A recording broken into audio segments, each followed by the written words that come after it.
Up.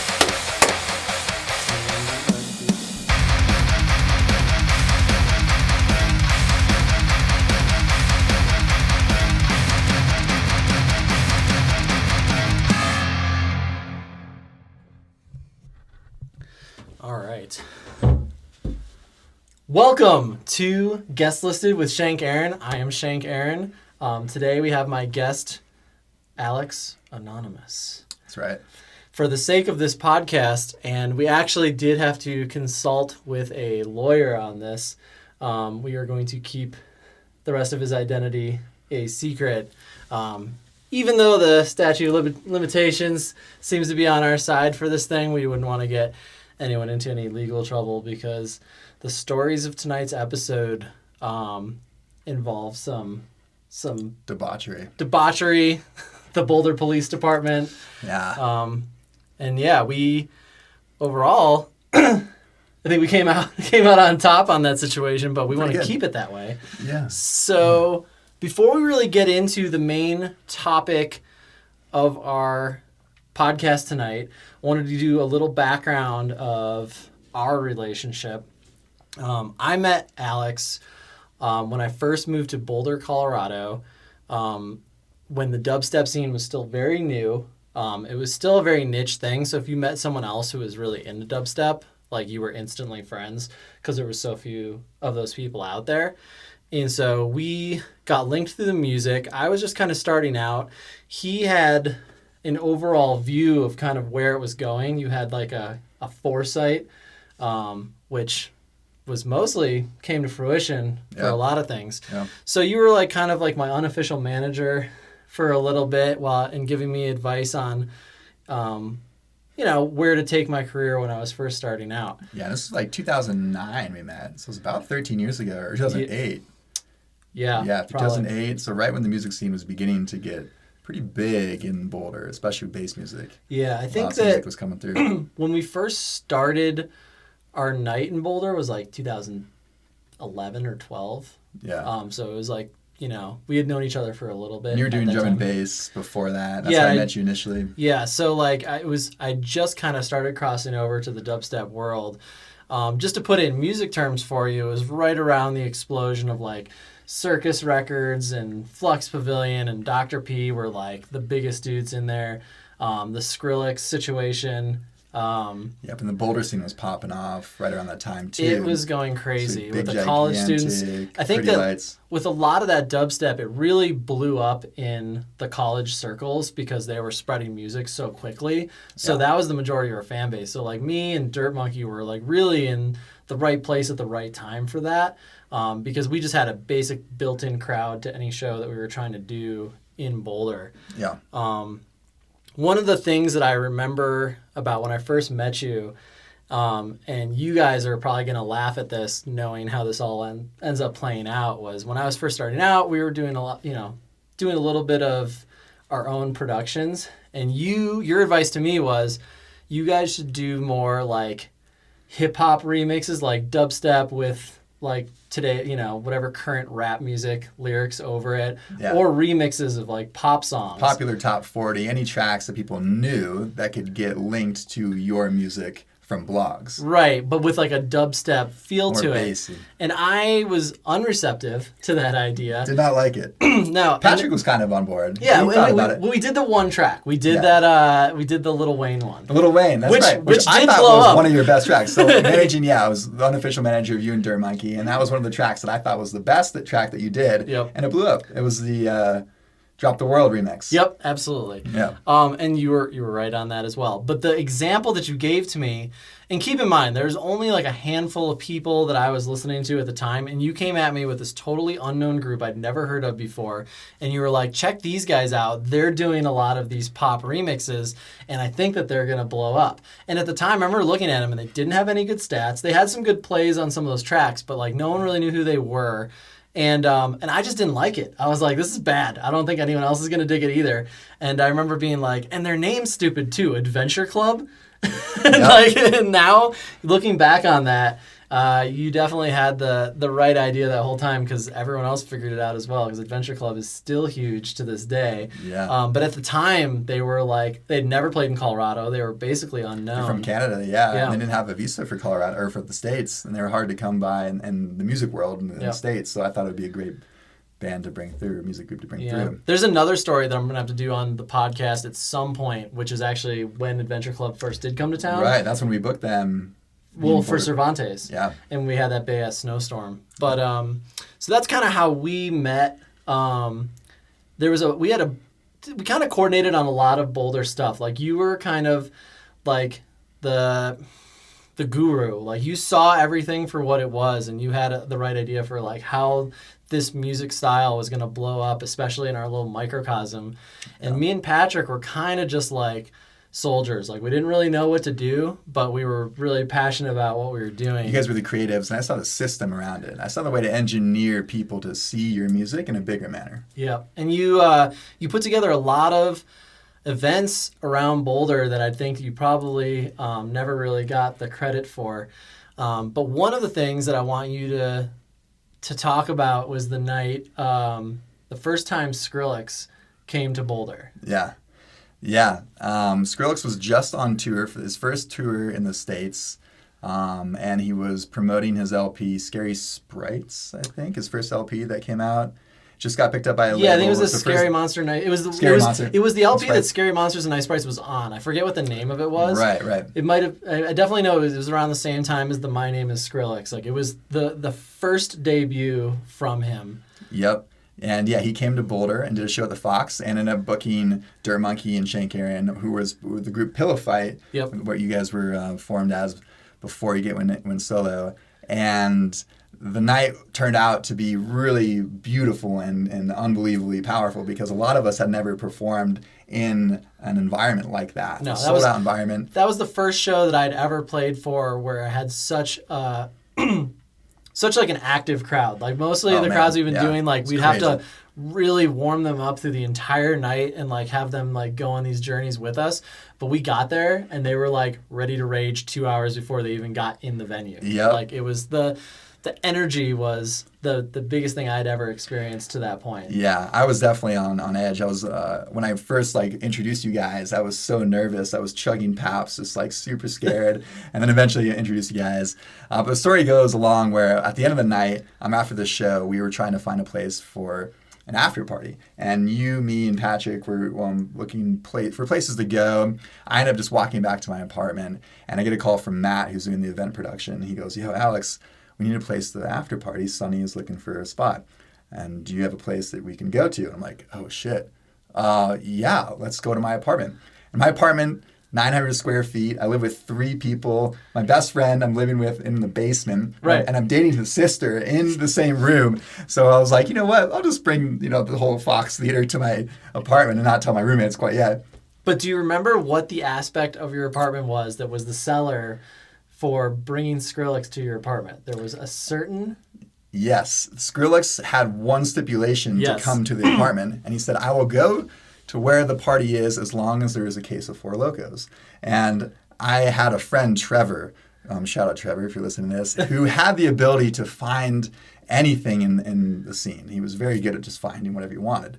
And I said to Trevor, Skrillex is about to come over to my party or to my house. We need to find a case of Four Loko. And Four Loko had just been banned. Right. So we couldn't find the original Four Loko. Exactly. So the fact is, his request was not so easily as just like go to the store and get them. Like he had to know someone who had the original formula Four Loko. Yep. And in the meantime, Skrillex had a documentary crew following him, being filmed during this whole process. So I tell Trevor, go get Four Loko, do whatever you have to do. And we tell Skrillex and the whole event team to come over to my house, my apartment. And you're like, yeah, we got plenty of Four Loko in our house. Yeah, no problem. We got it.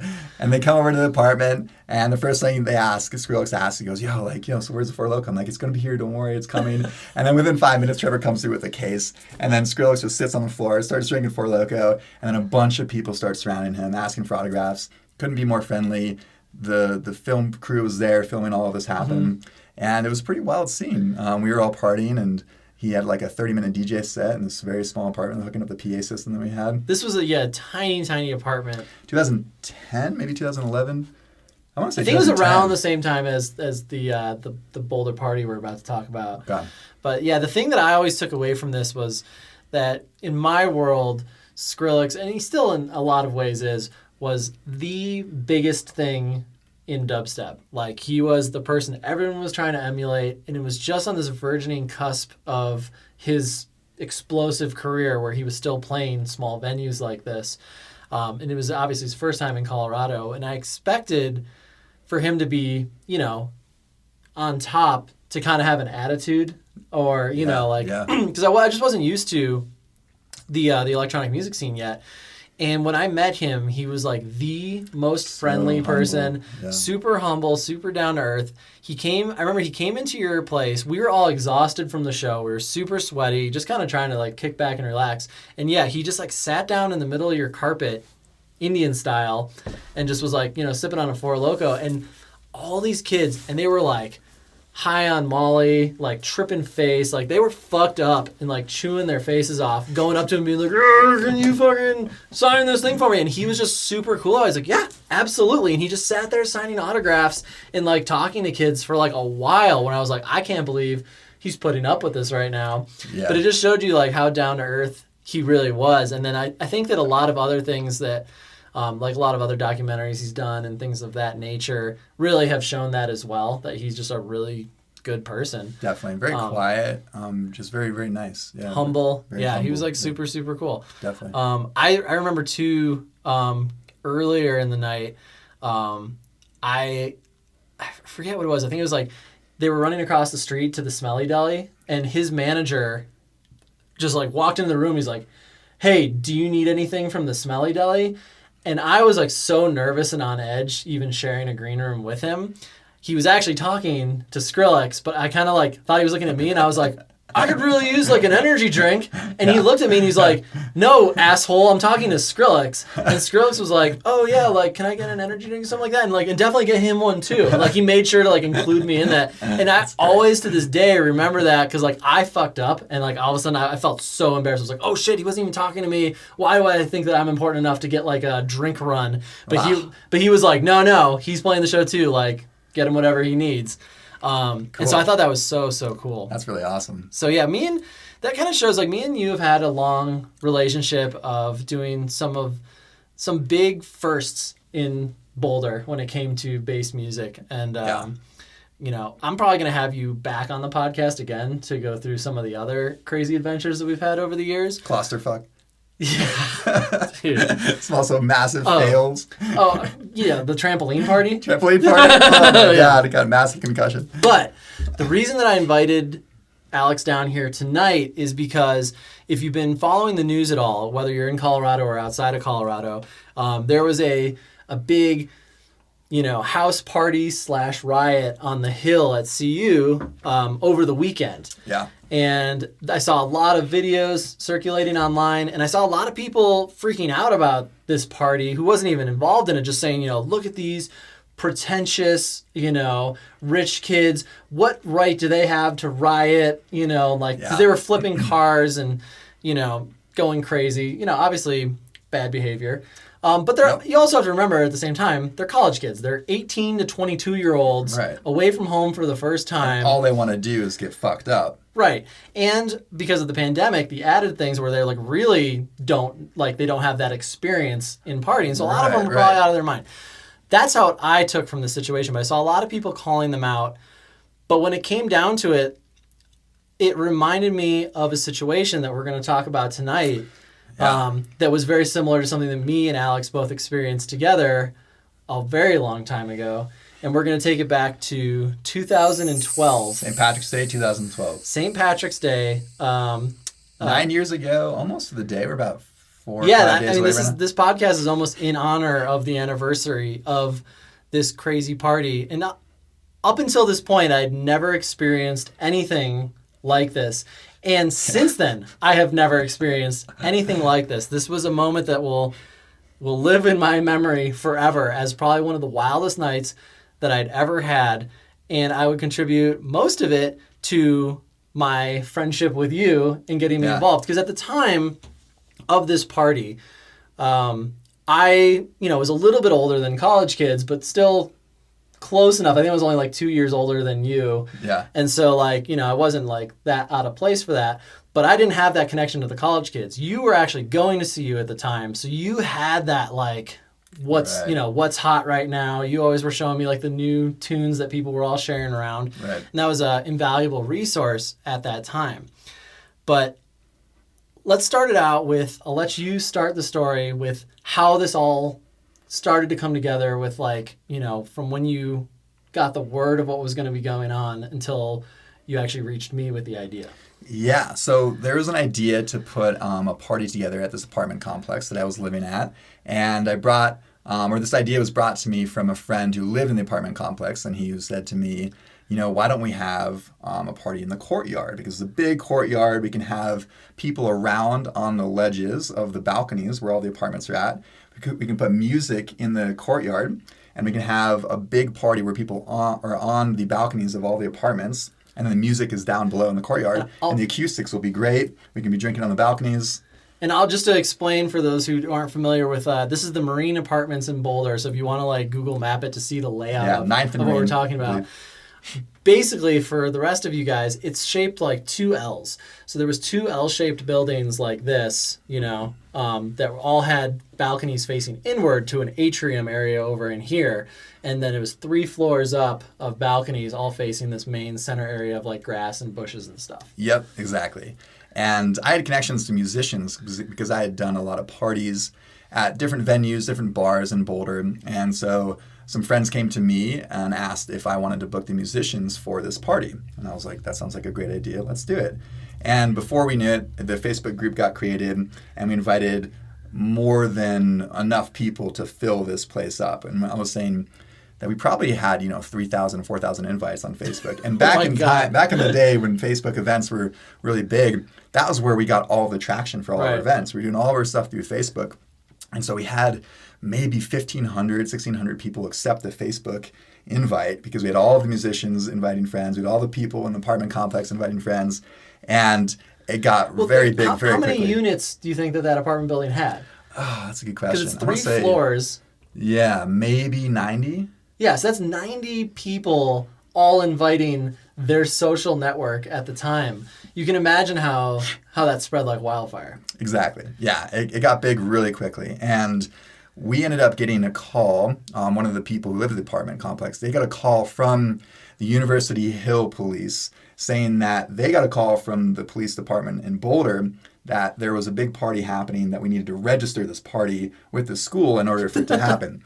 And by that point, it was already 6 p.m. on St. Patrick's Day, and there were people already partying in the apartment complex. Right, everyone's pre-gaming and stuff. And there was no way we were going to register the party within an hour. We had to have like a whole day process. So the person who was on the phone call with the cops, he said to them, yeah, we'll try to do our best, no guarantees. And then, before you know it, a lot of people started showing up. So when it came to, like, how did I get involved in this? So, was it originally going to be, like, an EDM party? Because, this was still a fairly new concept of doing these, renegade, crazy things. And, typically when you're at a college party, it's like you hear, hip-hop or, traditional dance music and something like that. This dubstep thing was still super new. How did I end up with the almost headlining time slot that I did just because of you? Yeah, because I was managing you and then Patrick, and I had friends who were all dubstep musicians too, and dubstep was hot. There was no other way we were going to do anything but dubstep. That was going to be the theme of the night, just getting crazy in St. Patrick's Day listening to dubstep.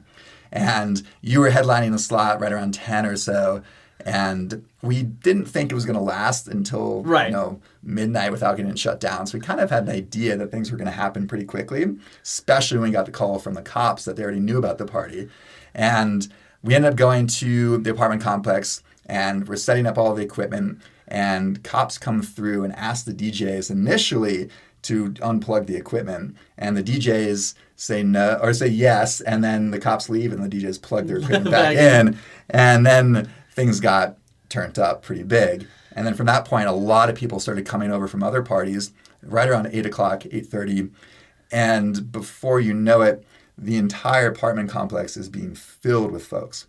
And we're going to cut to, there's still a lot of YouTube videos online that you can search out. I'm going to try to throw up some footage in the video as well, so you guys can get an idea of what we're talking about here. Yeah, these videos have 10,000 views or so. I mean, There's yeah, like St. Patrick's Day party in Boulder. Yeah, if you Google search St. Patrick's Riot 2012, The Hill, any of those things, this will come up. Now, I'm going to jump in here and explain kind of how I fit into this, because Alex had done a great job up until this point inviting me to certain college house parties, and I would show up at these parties, and in my mind, I would spend so much time putting together sets for these. I'd be picking out my outfit. Like, I took this so seriously. Tom was very particular about how he would set up, music. Oh, absolutely. He's creative. And I would show up to these house parties, and it would be like 30 people, in a living room, and I still would treat that like it was headlining at Red Rocks. I took it so seriously. Yeah. But I'd gotten comfortable in those things. So when he had told me he was going to be having the St. Patrick's Day party and he wanted me to play, I thought it would be something around that nature. Now here's where I jump into this situation.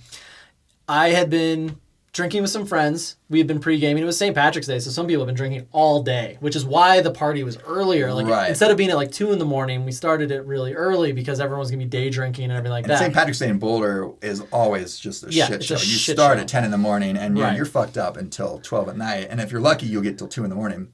Right. So I have my gear with me. I'd been like bar hopping with a couple of friends. I wasn't like drunk at all, but I'd had a few drinks, and I was really excited. Like, I was ready to go. I was like, this is gonna be sweet. I get to play tonight. It's very few times a year I got to play in front of a bunch of people. Yeah. And the reason that I was the most excited about this night is at the time I was still not that I'm not now, but I was friends with Jansen already. Like, and we had just kind of met each other. Right. Me, Patrick, and Jansen had all kind of come together for a mutual love of bass music. Very early on in Boulder when a lot of people weren't that into it. And he had an online connection with Flux Pavilion. And I can't remember exactly which song it was, but there was some song which ended up being the hot song of the year. Oh, man. And Jansen had it sent to him like a month early before it came out, and he was like, you can play it at this house party, whatever. Because it's a house party, like no one's Right, maybe 100 people. But man, dude, if you're a DJ and you've got like a tune from a big producer that gave it to you, like, and you're about to play, there is no better feeling in the world. Like, you have a smile from ear to ear when you're like, these kids don't even know what I'm about to drop on them. Yeah. So I was coming into this situation hot. Like, I was pumped up to play. Maybe thinking 100 people, 150 would be showing up. Like, well, with how the parties had been up until this point, 50 to 100 people would be like the most I was expecting. I start walking up to Marine, and I see about 1,000 people just from outside of the apartment complex. And I was like, oh no, was there like a fire? Like, I thought maybe someone pulled a fire alarm and everyone had to leave. I was like, maybe all of CU campus was having a rally of some sort. Like, I had no idea what to expect. Yeah. And as I got closer, I started to hear the music, and I like looked at my friends who I was with, and I was like, holy fuck, this is the party, guys. Yeah. And they're like, no fucking way. And as I started to get closer, I realized that this was the party. And I couldn't even get into the atrium of the building because it was so packed. Like, bodies up against bodies. Like, not people standing near each other, people standing against each other. Yeah, we're talking probably 2,000 people plus. Like 1,000 people on the outside of the apartment. When the police told me, I think they said it was like 2,800 people is what they said, but they could have been over-exaggerating. Wow.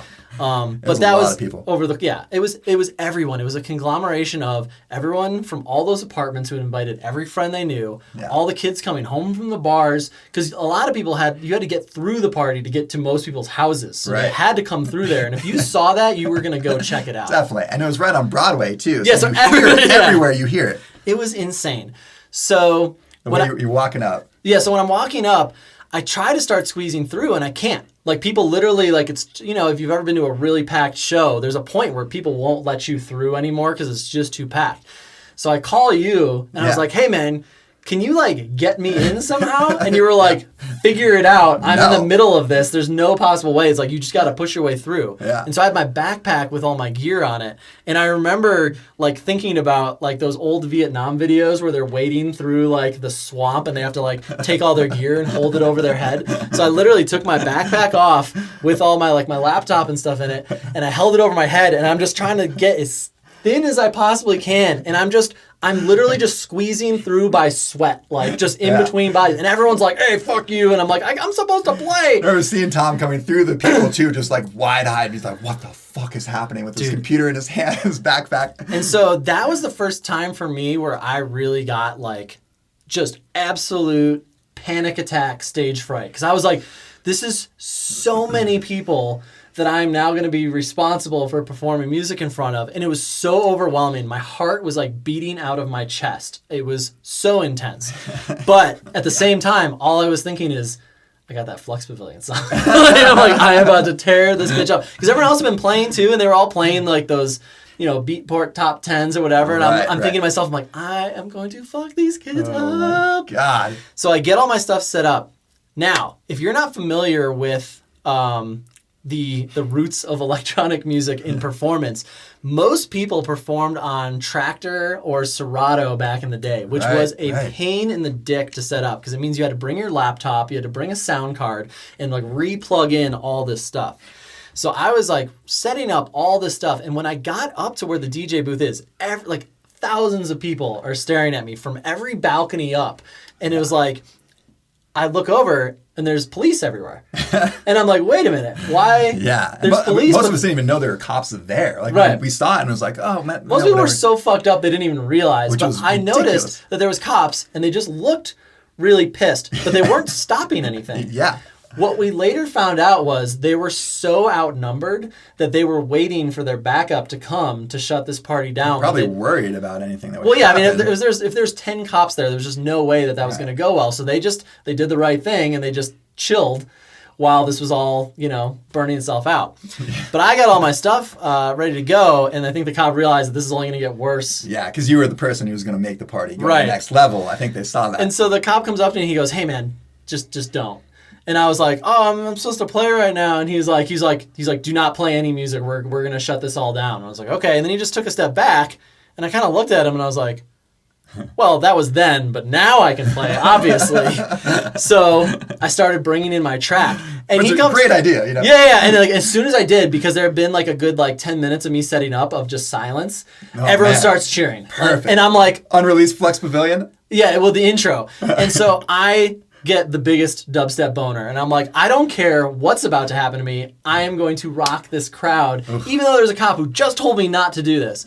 And so he comes up and literally gets in between me and the decks, and he's like, "What did I just say?" And I was like, "Oh, I thought that was a minute ago." And now, and so then I just stood there like an idiot, and a bunch of people booed because the sound went off and all that. So then he grabs the microphone, and there was a microphone there, and I still remember him being like, "Hey, tell all these people to leave" on the microphone. And it was a big sound system you guys had brought down for that. Yeah.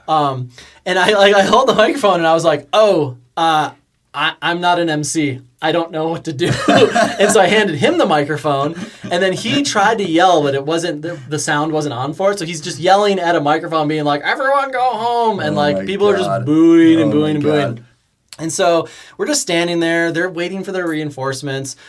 People are starting to get that groan. Yeah. And I was like, I have to play this new Flux Pavilion song. So I'm just kind of messing around on the CDJs, and they're not hooked up to the sound at all. So I'm just kind of scrolling through, and I scroll right to 5 seconds before the drop, just the last bit of the build. Oh. And I just looked around, and I see you, and you're kind of giving... I was on the side. I remember this. And you were just kind of I guess so. And I just looked at him, and I was like, fuck it. And I just hit play, threw the sound up, and it was like, "You got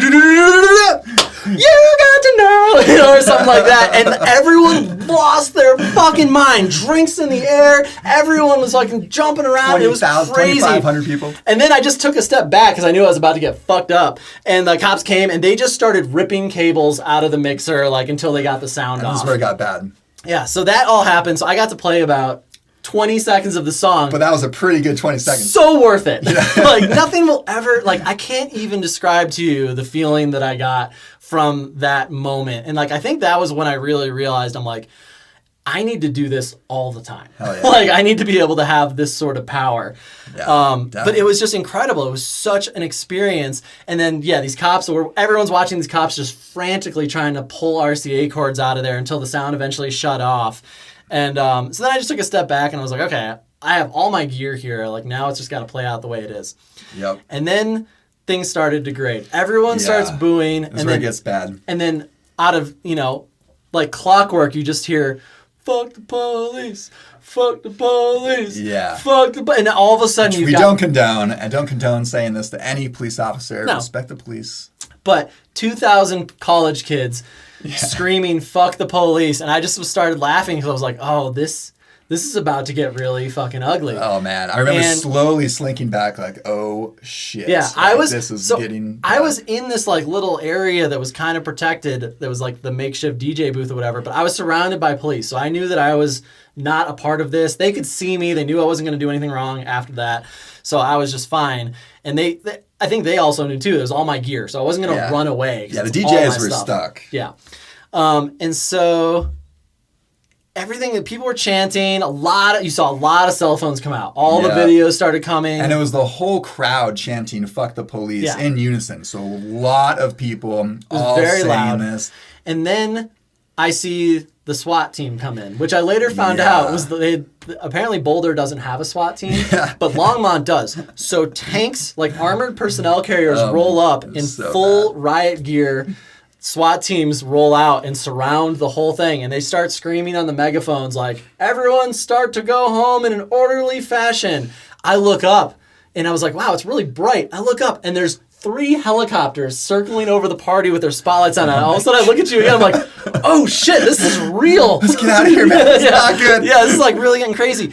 And then it was like the moment, like the breaking point, and I saw it happen. There was a police officer right to the front left of me who was just kind of like standing his ground. No one was being violent up until this point. Yeah. And then from across one of the balconies, I just see one beer bottle come flying and just land like right by his feet. Oh my God. And then he looked up and shined his flashlight on him, and then all of a sudden 3 floors of balconies, and I start seeing bottles and cans and whatever just raining down on cops, people, on everything. And as soon as that happened, SWAT storms in, tear gas starts flying. Every girl in the place does the girl scream, and it just pandemonium. And out of the chaos, and I swear to God, I hope this person is listening to this podcast right now. This would make me so happy because you're my hero. At this time, recreational weed was not legal yet. It was just medical. And those like dentist clips that they clip your bib on when you're at the dentist office? Yeah. This kid had the dentist clip necklace, and it was his red card just clipped to his chest. And he was smoking a blunt, and he danced up to this cop, blew a hit in his face, and was like, it's legal, bitch. And the cop took his billy club and just clocked him across the head. I was like, oh my God, we're all going to die. Holy shit. And so the cops were right there. One of them had told me don't go anywhere. And I was like, yeah, man, there's nowhere I can go right now. You don't even have to worry about that. Yeah. And everything just blew up. All I heard was broken glass. There's sirens everywhere. All you see is blue and red lights. There's helicopters flying overhead. Thousands of people are scattering. People are getting trampled. It was just total chaos. All these kids were going back into their apartments and trying to lock their door. You could see hundreds of people in each apartment. Yep. And most people are underage too. Trying to run away from all this shit. So the chaos is just next level. And so we ended up talking to the police, and they're like, we're confiscating. Talking to the police in the party still. In the party while the wall is all going around, and they're like, we're going to confiscate all your gear, and we need to talk to you guys tomorrow, but we have stuff to handle. Can you guys just go home? And we're like, yeah. And I felt so crazy, walking away from my laptop and all that stuff, in the middle of, a fire. I was like, there's no way this is going to survive. Stuff to handle, arrest people throwing bottles and trying to, hit cops. They've got real shit but, to deal people with. were, legit fighting. It was, fucking Braveheart. Just, waves of college kids versus SWAT teams and stuff. And I still remember... as we were walking up the stairs to get out of there was some kid who was just like, fuck the police! And he had a cinder block over his head, and he was running towards one of the cop trucks. And I was like, oh, it looked like he was going to try to throw the cinder block through the window, but there was a pothole, and he was drunk. So he ended up just eating shit, and him and the cinder block just face planted into the side of the cop car and dented the shit out of it. The whole thing was like a Coke can. And it was just dunk, and then he just fell on the ground, and that was him. He was out. And we were looking at it, we're like, can you fucking believe this shit right now? Like, it was so insane. Holy shit. And yeah, it was like, you know, went on for hours of them trying to disperse this crowd, and they had, you know, bullhorns and tear gas, and it was just a crazy, crazy night. But I was talking to one of the police officers, and he's like, look, we're going to charge you guys with inciting a riot, right? Which is a real deal. And in my head, I was kind of like, cool. You know, I was like a young kid. I didn't give a fuck about anything. I'm going to get a girlfriend for this. Yeah. And, but they were like, we're taking all your gear. Meet us at the police department tomorrow morning, first thing in the morning, to get it all back. And we're going to have a talk about your charges and all these other things. And I actually, so I dug through all my shit, and I wanted to show you guys, because I've been talking about this laptop the whole time. This is 2012. So the laptop I'm talking about, I still own. It doesn't work anymore, but I just still have it. This is my fucking old laptop that I used to play off. Look at that beast. Dude, look how thick this thing weighs. Like 20 pounds? It weighs 20 pounds Yeah, easily. least, yeah. Dude, when you open this thing up, dude. I still remember that computer. Yeah, so a cop literally just like pulled it and had it under his arm, and I was like, my baby. You know, because I didn't have another computer. This was all I had. This is what I made music on. This is what I played music on. You guys can see the old school Shank sticker. Got the old Play Me sticker. Nice. Yeah, it was a crazy thing. So this is what I had to fight to go get back.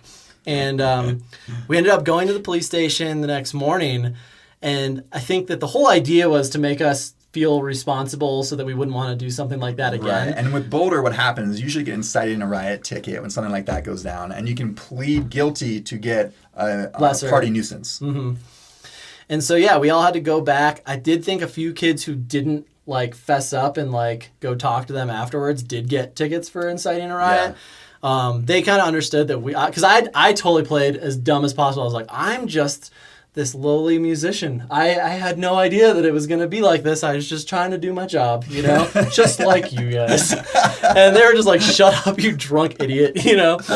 And but yeah, they gave me all my stuff back. It was like I lucked out super hard. I definitely learned my lesson from that situation as well. But yeah, definitely. But hearing about this story of the Boulder riot that just happened this weekend, it really brought back all of these memories of this time where like people are like, how could they freak out so much about partying? And I was like, that's what they do. Like that is 100% predictable. If you get that many people, you know, that many drunk college kids together, like there is no controlling it. Like they just want to party, have a good time, hook up. Like, yep. I mean, it's ingrained in their DNA. You're trying to fight like, you know, like hormones and shit. We started a whole, every year there were St. Patrick's Day parties. Like when I left Boulder and you left Boulder, there were St. Patrick's Day parties in the apartment complex doing the same thing. So it lasted for years. No, that became like a legendary thing. It did. Yeah, Halloween parties there too. Yeah, it's what kind of like gave way to the whole like Project X phenomenon of like these kind of like wild ragers. You can only imagine what's happening in the apartment complexes while the party's happening. Oh, yeah. Like shit's getting crazy.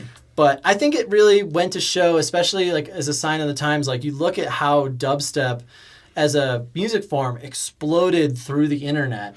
And like these parties were just the real life manifestation of that same type of energy where like it was new, it was fresh. Like if you showed someone, like I can't tell you how many times I showed someone in that day and age, I'm like, have you ever heard of dubstep? And they're like, no. Yeah. And then I was like, check this out. And they're like, what? This is my new life. Like that was happening all the time because it was such a fresh, new, exciting energy. Yeah. And this party was like the absolute culmination of that time. And I just feel really fortunate to have been able to, have survived it, but just being a part of it. So if any of you guys remember any of those parties from back in the day, leave it in the comments under the video because I'd love to reminisce about that. But I just want to really thank Alex for coming out and helping me tell this story of the St. Patrick's Day 2012 Boulder Riot. Yeah. Also, take the time, please like and subscribe to the channel. We're doing new videos every couple of weeks, so there's going to be a lot of really good ones to come. I got some cool ones coming up. Also, real quick, March 16th, I have a brand new track coming out, so look out for that. But we'll see you guys on the next episode. Alex, thank you so much. Welcome. We'll see you guys next time.